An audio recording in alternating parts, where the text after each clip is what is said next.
이거에 대해서도 분명히 이야기를 좀 해봐야 될 필요가 있습니다. 저희가 이제 사실 이제 뭐 해외에도 언론이 한두 가지가 있는 게 아니잖아요. 그래서 정말 다양한 언론에서 나오는 이런 링크들을 우리가 쭉 한번 모아봤습니다. 이 중에는 분명히 진한 링크도 있었고, 아 이거는 조금 옅은 링크라서 그냥 가볍게 들어주시는 게 좋을 것 같습니다 하는 그런 링크들도 있었어요. 근데 어쨌든 후보군으로 거론되고 있는 감독들에 대해서 우리가 한번 쭉 볼 겁니다. 이 감독은 이런 스타일이고 이 감독은 또 어떤 스타일이고 토트넘에 왔을 때는 좀 어떤 효과를 낼 수 있을까? 사실 시즌 중에 새 감독 선임 쉽지 않다. 무적 신분인 감독이 아니라면 중도 부임은 힘들다. 이적 시장 없어요. 여름, 겨울 둘 다 끝났습니다. A매치 기간에 부임, 시즌 말미까지 4위 유지? 힘들다. 힘들죠. 여름 이적 시장을 보내지도 않았어. 근데 겨울 이적 시장에 선임하는 것도 아니야. 그러면 나는 이적 시장 없이 내가 원하는 선수들 없이 지금 가지고 있는 이 자원들을 바탕으로 토트넘이라는 팀을 시즌 4위까지 지휘를 해야 된다는 얘기인데 이 리스크를 안고 현재 부임할 수 있는 감독이 과연 몇이나 될 것이냐. 자, 그럼에도 어떤 감독들이 링크가 나고 있는지를 한번 살펴보겠습니다. 첫 번째 후보는 후벤 아모림. 스포르팅의 감독이죠. 얼마 전에 이제 또 유로파 리그에서 아스날을 잡았고 선수로서는 벤피카 레전드, 감독은 스포르팅. 그리고 이전에 브라가가 있었죠, 브라가. 자, 트로피 경험 있습니다. 스포르팅 감독으로 리그 우승했죠. 그리고 타사달리가 포르투갈 컵 대회에서 좋은 성적을 거뒀습니다. 트로피를 들어 올린 거 맞아요. 그래서 아모림 같은 경우는 토트넘이 지금 뭐가 필요하냐? 우승 멘탈리티. 토트넘의 마지막 메이저대회 우승이 굉장히 오래전이잖아요. 그래서 이런 우승에 대한 멘탈리티는 가져다 줄 수가 있다. 콘테 경질과 더불어서 가장 링크가 많이 나고 있는 감독입니다. 가장 링크가 많이 나고 있어요. 자, 근데 이 아모림에 관련해서는 좀 체크해 볼 게 있는 게 기존 루머로 놓고 봤을 때는 바이아웃이 3천만 유로예요. 한 420억 정도 되죠. 그래서 너무 비싸서 이 가능성은 적을 수 있다. 레비 입장에서 저 위약금을 물어주고 스포르팅과 협상을 해가지고 아모림 감독을 데려올 가능성? 쉽지 않습니다. 그리고 사실 아모림이 올 시즌 리그는 약간 힘이 빠져 있습니다. 근데 이 유로파 리그는 순항 중. 근데 이제 우리가 또 하나 체크해야 될 게 뭔지 아십니까, 여러분들? 여러분들! 뭔지 아세요? 페드로 세풀베다 기자에 따르면 스포르팅과 계약에 비밀 조항이 있다고 합니다. 근데 문제는 이게 뭔지 공개되진 않았어요. 뭐 추측을 해보건데 이거는 뭐 그냥 뇌피셜입니다. 뭐 공식적으로 기사가 나온 건 아니에요. 빅리그 팀이 만약에 제의를 했을 때 바이아웃 금액이 뭐 낮아진다든지 뭐 이런 부분이 좀 있지 않을까.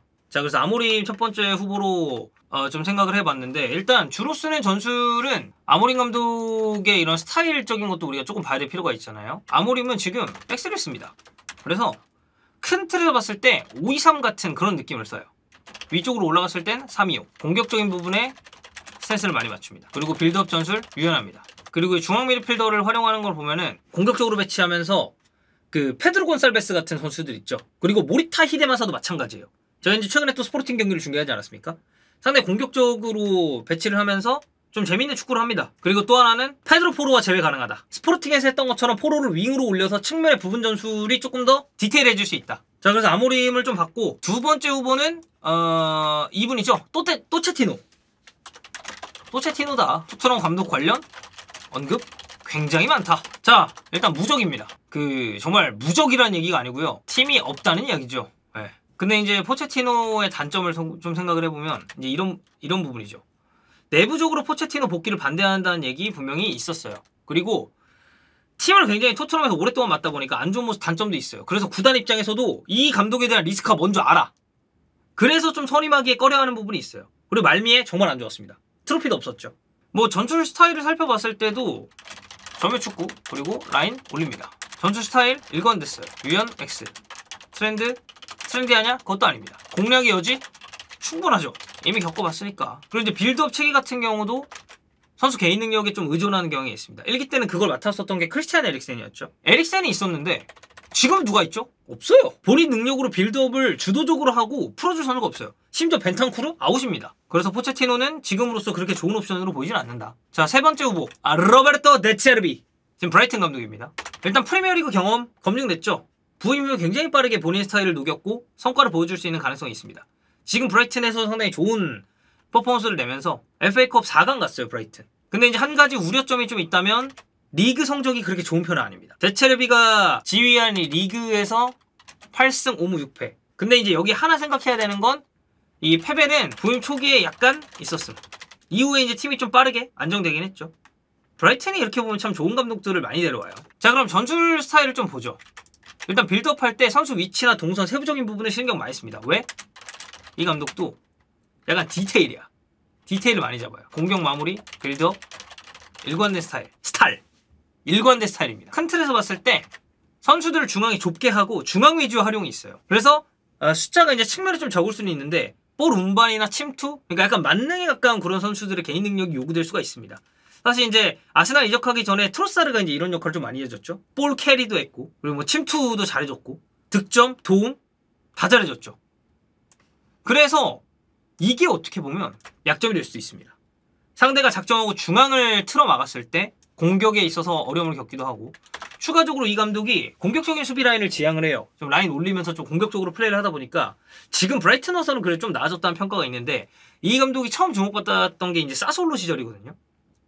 사스올로 시절부터 실점 그리고 수비가 약간 불안하다라는 게 문제가 되기도 했습니다. 이런 리스크를 대체르비는 안고 있다 정도로 생각을 해주시면 될 것 같아요. 다음 후보입니다.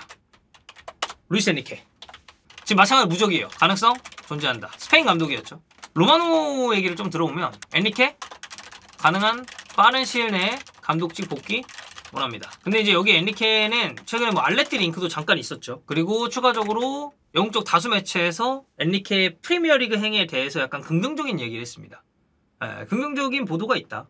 여기서 말하는 알레티는 아틀레티코 마드리드입니다. 자, 이 감독은 이제 어떤 전술을 썼느냐? 바르셀로나 때는 이 MSN을 활용한 굉장히 빠르고 공격적인 템포 살린 축구, 스페인 때는 점유 위주의 스타일을 좀 구현을 했는데, 기본적으로 월드컵 때 스페인을 생각해보면 원터치 패스를 활용해서 굉장히 빠른 템포로 연계를 하고 패스 플레이를 중시하는 모습을 좀 보였어요. 그리고 추가적으로 놓고 봤을 때 파이널 서드 지역으로 굉장히 다이렉트한 패스 전개를 합니다. 그래서 공격 시에는 2-3-5 형태가 돼요. 기본 라인이 백포다 보니까. 그래서 이제 엔리케 팀에는 볼 운반에 능한 자원들이 필요합니다. 코케, 스페인에서는 코케, 가비, 페드리 이런 선수가 그런 역할을 했고, 모라타를 기점으로 양 윙어가 굉장히 넓게 벌려서죠. 근데 이제 이런 생각을 해볼 수가 있죠. 기술적인 선수, 경기 흐름을 이해할 수 있는 선수 필요합니다. 근데 지금 토트넘? 그런 선수 구성인가? 지금 과연 중원에서 엔리케가 요구하는 역할을 해줄 수 있는 선수가 있는가? 아니 봐봐, 지금 채팅창에서도 얘기가 나오잖아요. 그게 돼? 그게 지금 토트넘에서 구현이 가능한가요? 이런 얘기가 괜히 나오는 게 아니에요. 자, 그래서 만약에 이제 루이스 엔리케의 스타일이 좀 나오기 위해서는 많은 스쿼드 보강이 필요합니다. 그러니까 단기적으로 성과가 안 나올 수 있어요. 이 말인즉슨 챔피언스리그 진출 못할 수도 있다. 장기적 리빌딩 가능할 수 있다. 스페인 대표팀에서 보면은 가비, 뭐 페드리, 니코 곤살레스가 아니고 니코 윌리엄스, 이런 어린 자원들을 활용한 경험은 있습니다. 자, 루초는 이 정도 보면 될 것 같고요. 자, 그 다음 투엘. 마찬가지로 무적입니다. 지금 레알과 강한 링크. 뭐 스페인어를 배우고 있다라는 썰도 있죠. 이건 썰입니다, 그냥. 자, 네, 현실적으로 토트넘 부임 가능성 적다. 자, 또 나오죠. 이분이 왜 와? 이분이 올 일은 없어.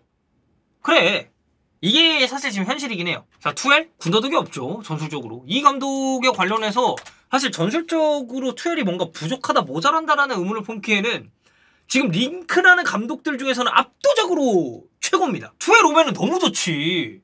토트넘 입장에서. 자, 그리고 투엘은 이미 중도 부임 경험이 있어요. 그리고 중도 부임에서 팀을 중도 부임에서 어쨌든 팀을 최고로 올려놨습니다. 스쿼드 상황, 팀 상황에 맞게 플랜 A 빠르게 완성하고, 그리고 뭔가가 안 됐을 때 피드백이 빨라요.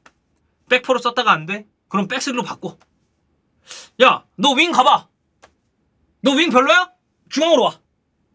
이런 걸 맞춰가는 게 투엘의 최대 장점 중에 하나죠. 그래서 보면 투엘은 상대에 대한 그런 굉장히 효율적인 압박, 그리고 전술적인 대응, 주도적인 축구를 할 줄 압니다. 지금 토트넘에게 좀 필요한 부분이죠. 토트넘이 과연 주도적인 축구를 하고 있느냐?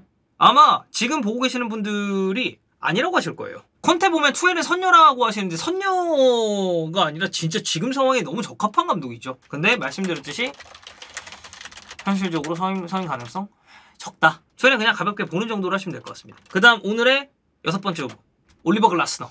지금 프랑크푸르트 감독입니다. 이거는 빌트에서 갑자기 나왔어요. 영국? 별말 없습니다. 마찬가지로 가능성 크지 않아요. 프랑크푸르트가 이제 챔피언스전이 마감이 되긴 했는데, 근데 그렇게 가능성이 높진 않습니다. 프랑크푸르트에서 지난 시즌 유로파 우승했죠. 지난 시즌 유로파 우승하는 데 있어서는 굉장히 많은 일들이 있었습니다. 바르셀로나 전설의 이제 원정 관중 25,000. 제가 이제 바르셀로나랑 프랑크푸르트 그 경기를 중계를 했는데 저는 거기가 프랑크푸르트 홈인 줄 알았어요. 그리고 바르셀로나에 있던 제 지인이 지금 밖이 너무 시끄럽대. 독일인데 여기 독일이래. 그냥 흰색 유니폼 입은 사람들이 무리로 지나간다는 거야. 그래서 어쨌든 지난 시즌 유로파를 우승을 했죠. 지난 시즌 보면 백포 출발했습니다. 근데 성적이 안 좋았어요. 그래서 백스리로 바꿉니다. 그리고 나서 성적을 챙기게 됐죠. 이런 걸 생각해보면 가진 자원을 토대로 최선의 플랜을 찾을 수 있습니다. 그래서 효율적인 성과를 낼 수 있다. 그래서 이 감독의 그러한 스타일을 좀 보면은 많이 뛰는 축구다. 콘테에 비해서 압박 전술, 체계, 간격 조절, 개선 가능하다. 백스리 활용한다. 역습, 강점 있다. 토트넘 스타일, 이질적이지 않다. 네, 비슷하다. 근데 그렇다고 해서 이 감독이 장점만 있느냐? 아니죠. 경기력, 기복 있어요. 특히 수비면부. 압박하다 그 라인 무너져? 대비가 안 된다. 선수들 활동량 많다. 근데 지치면 대비책이 없다. 근데 여러분들 이걸 생각을 해야 돼요. 잉글랜드는 분데스리가보다 타이트합니다. 왜? 박싱데이가 있잖아요. 기본 경기수, 프리미어리그, 분데스리가 더 많습니다. 그래서 이거는 부담이 될 수가 있어요. 그리고 공격적인 부분을 생각을 해봤을 때도 세부적으로 부분 전술 이런 스타일은 아닙니다. 공격 시에 선수들 동선 정리 필요하고요. 개인 기량 의존 어느 정도 있습니다. 그리고 여러분들 결정적인 게 뭔지 아십니까? 뭔지 아세요?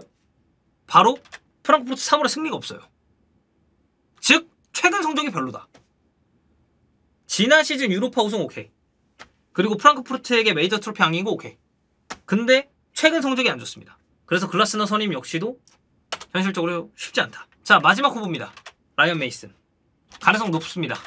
성적 잘 내면 정식 감독 후보 거론될 수 있어요. 팀 상황, 선수 상황 오랫동안 내부에서 관찰했습니다.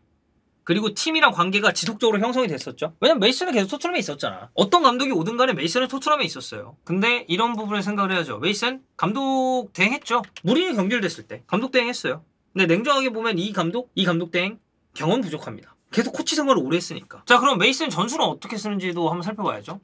4-2-3-1, 4-3-3, 백포 위주 전술입니다. 만약에 메이슨이 임시감독이 된다? 메이슨 임시감독 체제에서 변화가 많을까? 저는 그렇게 많을 것 같진 않아요. 메이슨 역시 백세리 체제로 갈 가능성이 농후합니다. 자, 메이슨이 유스 시절, 유스 감독 시절, 그리고 1기 감독 대행 시절 보면 지금 스쿼드가 메이슨 전술에 잘 맞나? 왜? 아니 왜? 백스리 메이슨 어떤 모습 보여줄지 검증이 안 됐다. 백4에서의 메이슨은 어쨌든 우리가 봤잖아요. 근데 백3에서의 메이슨 본 적이 없어요. 본 적이 없습니다. 자, 그래서 결론. 링크 나고 있는 감독들 현재 많다. 얘기했죠? 아모림, 포체티노, 데체르비, 루초, 투엘, 글라스너, 플러스, 메이슨. 메이슨은 빼죠. 뭐 링크 나는 감독은 아니니까. 하지만 현실적으로 쉽지 않다. 메이슨 체제로 작년 시즌 7을 가능성 높다. 그렇습니다. 여러분들 오늘 모닝 텐트 제가 이제 또 제가 또 공교롭게도 이제 그 토트넘 얘기를 하는지 토트넘 옷을 입고 왔네요. 오늘 제가 모닝 텐트를 처음을 진행해봤는데 여러분 어떻게 좀 괜찮았나요? 네, 그래도 여러분들이 좀 좋아해 주셔서 감사하네요. 네, 어쨌든 여러분들 오늘 방송 봐주셔서 감사하고요. 모닝 텐트는 여기서 좀 마무리를 하겠습니다. 또 종윤이 형이 이제 약간 로테이션이 필요하거나 조금 더 이제 새바람을 몰고 와야 될 때 제가 이제 또 모닝 텐트에 등장할 거니까 그때도 지금처럼 많은 사랑 부탁드립니다, 여러분들.